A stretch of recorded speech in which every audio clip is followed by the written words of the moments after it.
பாடி conscious வந்து இருக்கக்கூடாது. Pain இருந்தால் தான் கான்சியஸ் வரும். அப்போ நீங்கள் வந்து ஒரு ஃப்ளோவாக ஒரு ஒரு சும்மா அப்படி பறக்கிற மாதிரி இருந்தால் பாடி கான்சியஸ் உங்களுக்கு இருக்காது. அதுமாரியான ஒரு தன்மைக்கு வரணும், அவ்வளோதான். அதனுடைய வேலை அவ்வளோதான். அடுத்தது மைண்டுங்கிறது நம்ம ஏதாவது ஒரு வழியில், அதாவது ஓஷோ வந்து சொல்லுவார் சடன் தண்டர் அப்படின்னு, திடீர் மின்னல், திடீர் தாக்குதல்னு இருக்குது பாருங்களேன். அதுமாரி என்னென்னா அப்போ தான் வந்து உங்களுக்கு அந்த மைண்டை தூக்கி த்ரோ பண்ண முடியும். நம்ம பல பிறவிகளாக அந்த மைண்டோடு அப்படியே மைண்டு தான் நான் அப்படின்னு சொல்லிட்டு இந்த மைண்டை வச்சுக்கிட்டு நீங்கள் எந்த காலமும் ஹாப்பியாக இருக்க முடியாது. ஒரு பிளிஸ் ஸ்டேட்டுக்கு நீங்கள் போக முடியாது. கொஞ்ச நேரம் சந்தோஷமாக இருக்க முடியும், கொஞ்சம் நேரம் துக்கம், இப்படி தான் மாறிக்கிட்டே இருக்கும் போலயே. நம்ம அதோடு போராடிக்கிட்டு இருக்கோம். அதை தூக்கி த்ரோ பண்ணணும். அது அதாவது என்ன சொல்கிறாருன்னா, மேகங்கள் வந்து ஆகாயமாகாது, வானமாகாது.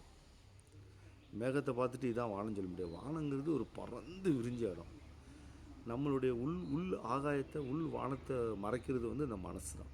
அப்போ இங்கே ஆன்மீகம் அப்படிங்கிறது நீங்கள் நல்லவன அதெல்லாம் விஷயம் கிடையாது. நோ மைண்டு தான் இங்கே கான்செப்ட். எண்ணமற்ற தன்மை.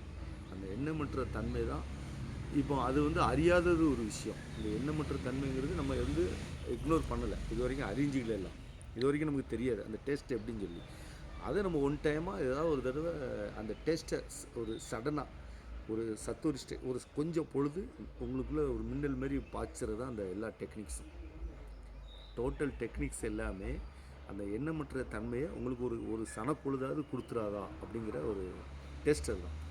அந்த டெஸ்டர் நீங்கள் என்ஜாய் பண்ணிட்டீங்கன்னா அதிலேருந்து உங்களுடைய பயணங்கள் வந்து ஸ்டார்ட் ஆகும்.